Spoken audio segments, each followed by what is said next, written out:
હવે જે સમાચાર વિગતવાર.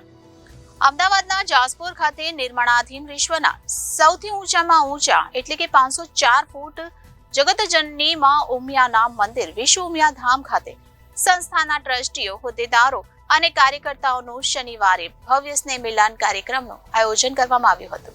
વિશ્વ ઉમિયા ધામ મંદિર પરિસરમાં રાજ્યના વિવિધ જિલ્લાઓ તેમજ અમેરિકા અને બ્રિટન સહિતના દેશોમાંથી સંસ્થાના દાતાશ્રીઓ અને ટ્રસ્ટીશ્રીઓ સ્નેહ મિલન સમારોહમાં ઉપસ્થિત રહ્યા હતા. આ સ્નેહ મિલન સમારોહમાં અંદાજિત 1000 થી વધુ માં ઉમિયાના ભક્તો પધાર્યા હતા.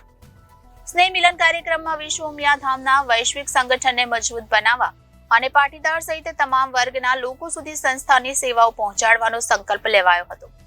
વિશેષ રૂપે અમેરિકાથી પધારેલા એનઆરઆઈ મિત્રોએ સંસ્થાની વિવિધ પ્રવૃત્તિઓને વિદેશોમાં ઘર ઘર સુધી પહોંચાડવાનો સંકલ્પ લીધો હતો.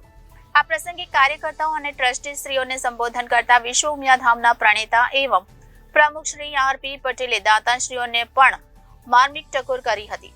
કહ્યું કે રાજકીય લાભ ખાટવા માટે દાનની જાહેરાત કરનારા દાતાશ્રીઓએ સમાજની કોઈ પણ સંસ્થાઓમાં સમયસર પોતાના દાનની રકમ ચૂકવી દેવી જોઈએ.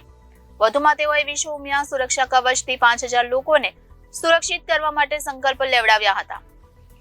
વિશેષ રૂપે શ્રી આર.પી. પટેલે પાટીદાર સમાજમાંથી અન્ય સમાજમાં ભાગીને લગ્ન કરતી દીકરીઓ અંગે પણ ચિંતા વ્યક્ત કરી હતી અને તેઓ બેઠેલા તમામને સુનિશ્ચિત કરાવ્યું હતું કે આપણી દીકરીઓ પરિવારના સભ્યો જ સમય આપે અને તેને લાગણીઓ આપે કે જેથી તેઓ અન્ય યુવાનો સાથે ભાગી ન જાય.